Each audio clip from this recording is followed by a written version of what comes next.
Good evening. Here back at the Man Cave to recap the Vikings victory Sunday night over the Indianapolis Colts. I have my good confidants here with me, Mr. Steven, Mr. Brian. Good evening, gentlemen. Good evening, Fraulein. So, it was a somewhat of a tale of two halves last night. Obviously, the Vikings moved the ball fairly well, but unfortunately had issues with turnovers. And the first one, Sam Darnold, I'm not sure what he saw. I think everybody watching at home in the 60,000 plus in attendance saw two defenders covering that, so it was just a horrible throw. The fumble, we can talk about all day. I guess evidently in the NFL, Roger Goodell's NFL, it is okay to not only grab Sam Darnold by the face mask, you can also club him in the head. But I have to say, when that play happened, and I forget the player's name that did the gritty in the end zone, I was laughing and said, "Well, that's going back, dumbass." And EJ they picked Speed. up they picked up the flag, and I'm like, "Are you kidding me?" But anyways, the turnovers cost the Vikings in the first half. Obviously, they made the second half adjustments, came out with the win, albeit ugly, but a win is a win. Brian, what did you think about the performance last night from the Purple? Well, I got to admit that I got kind of hoodwinked into the Joe Flacco terrorism, because Anthony Richardson, I'm just not. He was terrible at Florida. He only played 1 year. Yeah, I mean, he always is at his first read, and his second read is to run. And I thought that might be easy for B-Flow to actually deal with. I was worried about Flacco sitting back there and picking us off, dude. But and right away when James Taylor, fire. I've seen rain. You know that. Right, right when he was running, rumbling and bumbling in that first half, I'm like, I'm thinking to myself that the Vikes are going to have a tough time. But B-Flow put a stop to that, and hell, Flacco looked like a statue, like Bernie Kosar back in the day back there, and he dialed up some stuff and got it done. And as you said about the penalties, the NFL they don't seem to care about the face mask or getting clubbed on that fumble. Vikings defense did not give up a touchdown. That was because of that. Uh, if that was the Chiefs, that's first down plus 15 yards. I mean, and that's tough, but you got to take the good with the bad. I loved how Cam Robinson played. I mean, the guy got in the building on Tuesday, and I mean, he was always there. He was picking up everybody, and as just coming in. I mean, that's about as good as you can play. It was good to see Hawk out there. And in regards to your slinging Sammy D, sometimes he still sees ghosts. I mean, KOC is a great game planner and best quarterback's best friend, but we can count on at least three bad throws from Sam Darnold where you're like, so. But the first half, it kind of all fell in our direction, and then B-Flow. I mean, he got it going, and Flacco didn't have anything to do once he stopped that run. Steve. Yeah, I think that there was a couple of things that I saw that were good. Like we talked about before in one of our last shows, Hawkinson over the middle and mixing in more Cam Akers. I think that's going to be important, and it turned out it was very important. Cam Akers was a big reason why we were able to, shut the door. I mean, he was coming in, and he was averaging almost 7 yards a carry. Spelling Aaron Jones. I think that's huge for the longevity of our season because Aaron Jones can't take that much abuse. We can't use him as often as we do. Hawkinson coming in, I think that makes us much more unpredictable. You saw the last touchdown to Josh Oliver. That's because with Josh Oliver in, everybody's like, okay, well, it's not Hawkinson, so they were thinking that it's going to be a run play, and then they were able to hit him in the end zone there. Yeah, I think Sam Darnold is forcing things a bit too much. Again, that one play, I think it was his third interception. He forced it into triple coverage to Jefferson, and Addison was wide open on the right. Addison gets at least a first down, if not houses it because he was singled up one-on-one. He might have been able to beat that guy around the corner. So, Darnold is going to do that, and we're going to have to be able to weather that storm. If that was a better team that we were playing yesterday, it might have been a different story. But the defense was able to really limit the running game. They came up with big stops when they needed to. It was a little bit leaky again, which I don't like to see. That's been kind of the tale of the last 3 games. The defense gets a little bit of leaky, but they stood up when they had to. Especially the last drive of the game when we picked up, I think, 3 sacks. We hadn't gotten any sacks all game long, and the last drive we're shutting the door real hard on them. So, I think the defense played well, and I think that the addition of Cam Akers is going to make a difference in those key spots. So it was good to see Cam out there getting some run. The resurgence of Addison, suddenly he showed up. The free 3 campaign apparently worked or something. So it was nice to see that because then they were able to keep Jefferson effective. They were able to use him both, as a pass catcher and also as a decoy real well, which allowed us to keep moving the ball down the field. So, I mean, if you look at the stats of the game, we had almost 40 minutes of possession time. Our first downs blew them out of the water. We should have actually probably won this, by 20 points, just based on, just the regular, if you look at the rest of the stats. So the offense was moving real well. Darnold inexplicably made some stupid throws. A little bit worried about our kicker. He biffed 2 kicks and he's got a quad injury. Now, apparently he had torn that quad in 2019 or 2020 before, and so they're worried about it. It sounds like they're probably going to be trying out new kickers as a backup. Also, our long snapper, DePaulo, he is out for a while. He had hand surgery. So we're going to have to be really effective in the red zone coming up. We can't just rely on this kid to be able to bomb, 50-plus yard field goals.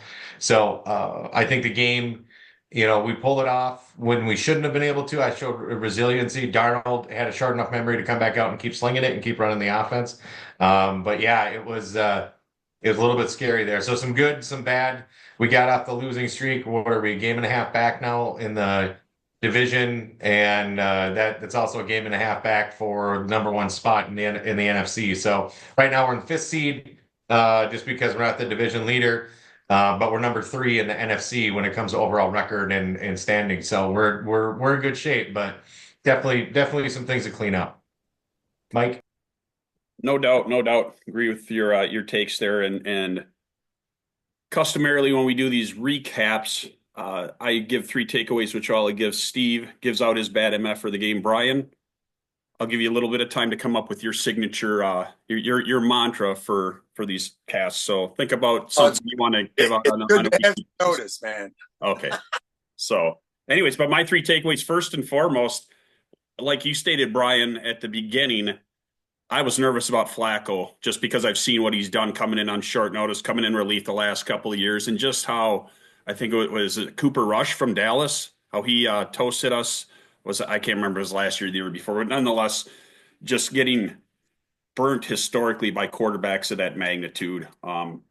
Feared him a lot more than I did Richardson. So, but what's interesting, the second half of the game, he looked uninterested or like he didn't want to be there. I mean, he just looked like he was playing poker and he was seeing ghosts. Yeah.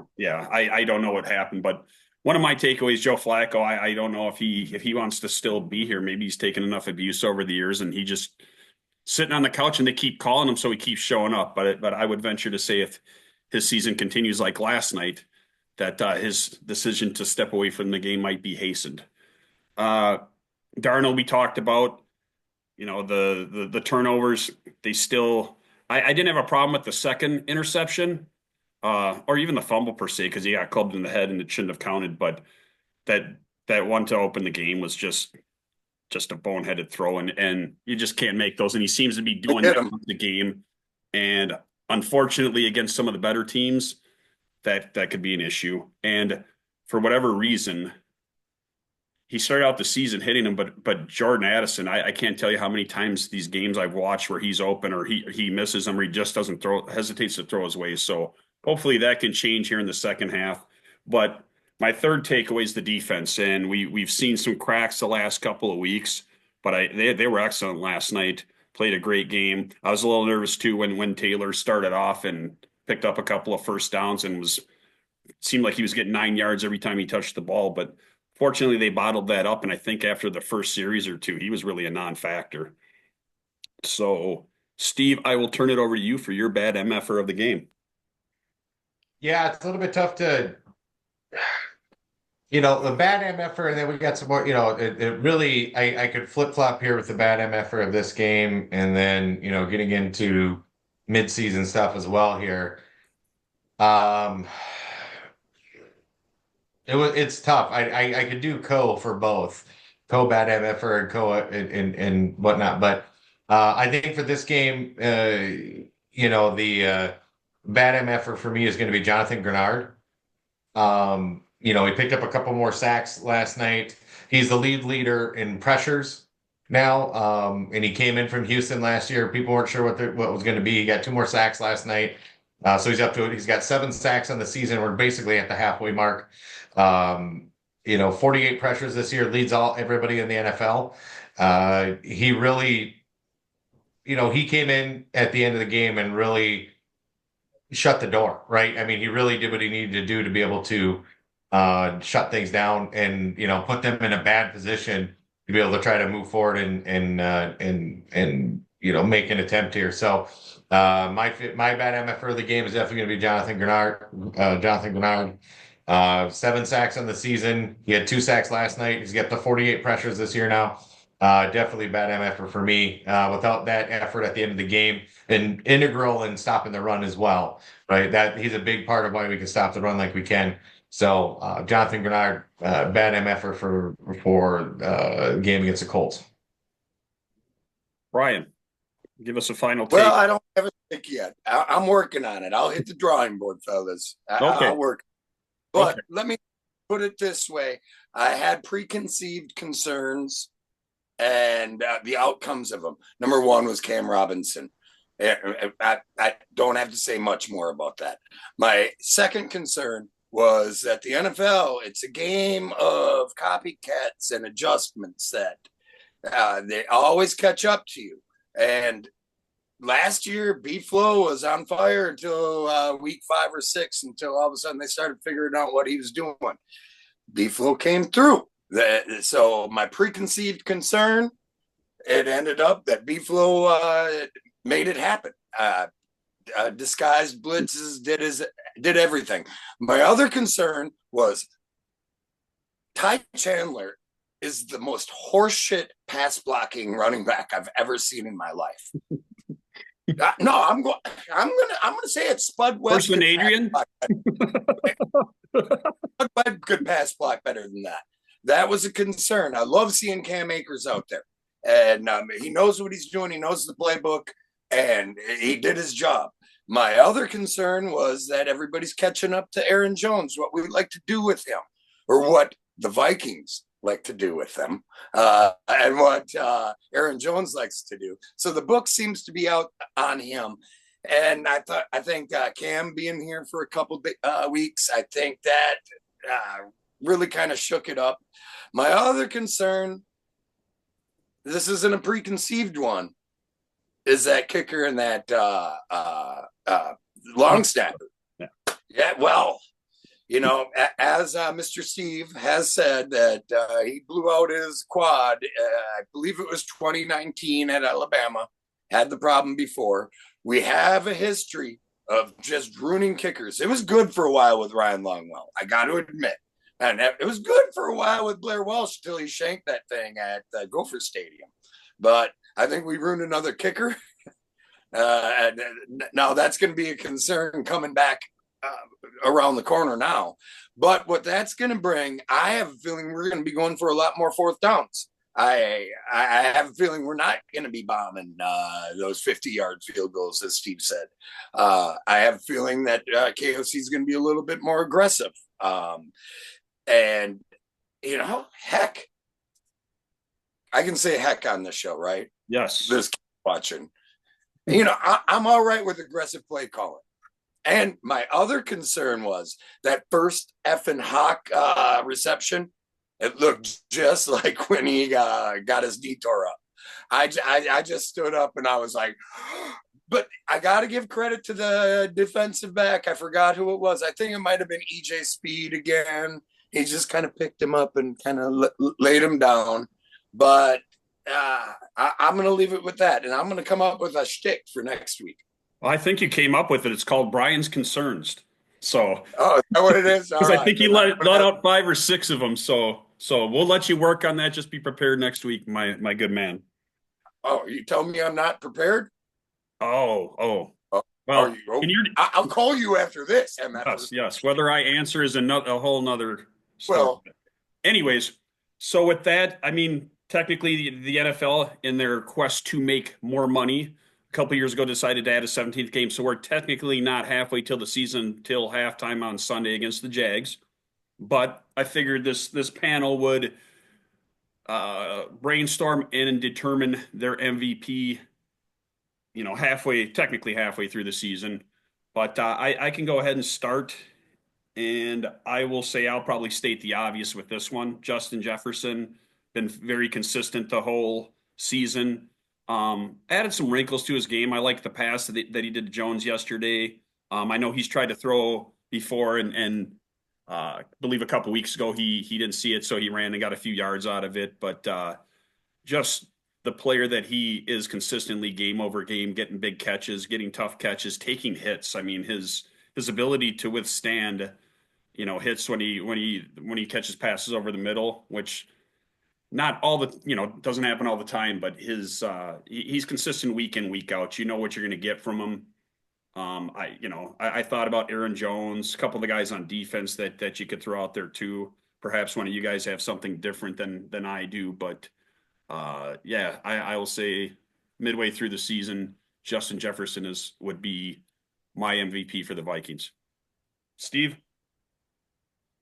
Yeah, this is where I got conflicted between Gennard and Jefferson. Jefferson is definitely, offensively our MVP. There's no doubt about it because he's a gravity well. When he's out there running down the field, you saw last night at one point they had 3 guys on him.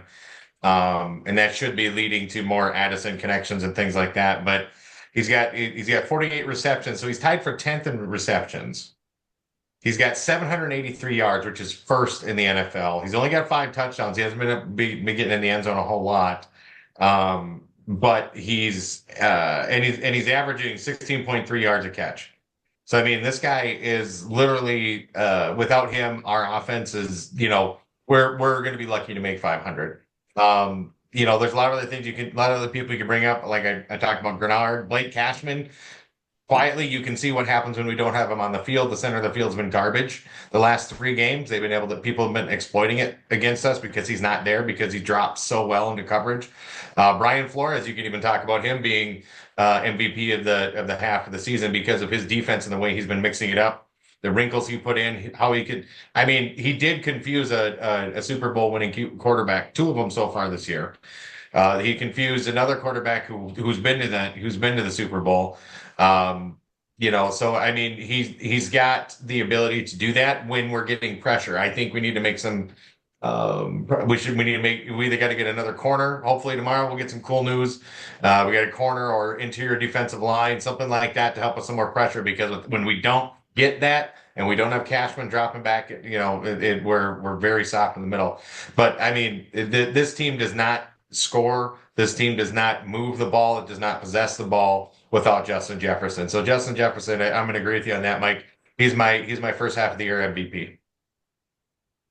Right. All right. Thanks, Steve, for stepping on my touchdown call. But of course, I'm going to switch it up on you guys. I got co-MVPs. It happened. It's happened before. Keith Hernandez and Don Baylor, they won the co-MVPs. I think it was 1981. It can happen. You're dating yourself. Number one. Yep.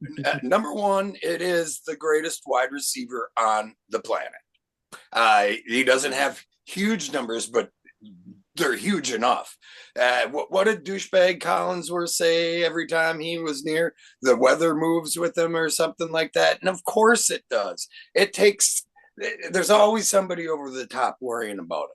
And, that opens up everything for everybody else. And he doesn't complain. He hasn't gotten hurt. He makes the plays, and you'd be dumb not to call him an MVP. But he is just a coach. My other one, and Steve stepped on my touchdown call on this, I'm going to use my first F word, Brian fucking Flores. Yup. Yup. I hope that, I like to see controversy resolved, but I'm kind of hoping that this NFL lawsuit kind of lingers a couple more years so we can keep him. What he's been able to do last year with remains of Donatel's defense, man, he did something with it. This year, Queasy actually listened to him and let him. I could have used a different word and let him choose what works good for him. So the Gink is here because of him. Grenard is here because of him. Cashman's here because of him. And he's like a mad scientist. And I think that our 6-2 record the Vikings 6-2 record might be a little bit different with B-Flow. So I'm going to go co-MVP on that. Sounds good. Sounds good. And I know we had talked about this early in the season, and Brian, you and I talked a little bit before the show tonight about your glass half full view of the Vikings this year. I'll be honest with you, I wasn't put to a number or gave out an official record, but I would have said before the season 5-12, 6-11, somewhere in that ballpark. Obviously, they've exceeded my expectations. But with that said, there's 9 games left in the season. They currently stand at 6-2. The next couple of games look like they should be easier than some of the ones we have remaining. However, looks can always be deceiving. This Jacksonville team that we go to play on Sunday should have won the game on Sunday at Philly if Joey Lawrence didn't and throw an interception in the end zone. I like Fabio better. What? I like Fabio for him better. Well, he also reminds me of Sunshine in Remember the Titans too. So Trevor Lawrence, you could call him 10 different things, but nonetheless, he's a decent quarterback. So it's not a gimme on Sunday. But anyways, with 9 games left in the season, and we're fighting to keep up with Detroit, who's already has the tiebreaker with us. What are your predictions for the second half of the season and the Vikings' final record? I'll start by saying, although 6-2 is a great start, I'm concerned about some of these divisional games, even the home ones. We have the Vikings have a couple of tough games coming up against the likes of the Falcons. They still play the Bears twice. The Lions to finish out the season. Packers game, although I'll be shocked if Jordan Love makes it to that game, the way he's getting mangled every game. But 9 games left. I predict the Vikings will finish the season 11-6, which would be good for a wild card spot. Perhaps Detroit can fall apart, and that means they will go 5-4 the next 9 games. To me, that's a solid season. I think if you would have told most Vikings fans before the season 11-6 in a wild card berth, like I said, it's not out of the realm of possibility that they could do better and or catch Detroit. But right now, Detroit looks like they're going to be tough to knock off. Steve, what do you think the second half is going to look like?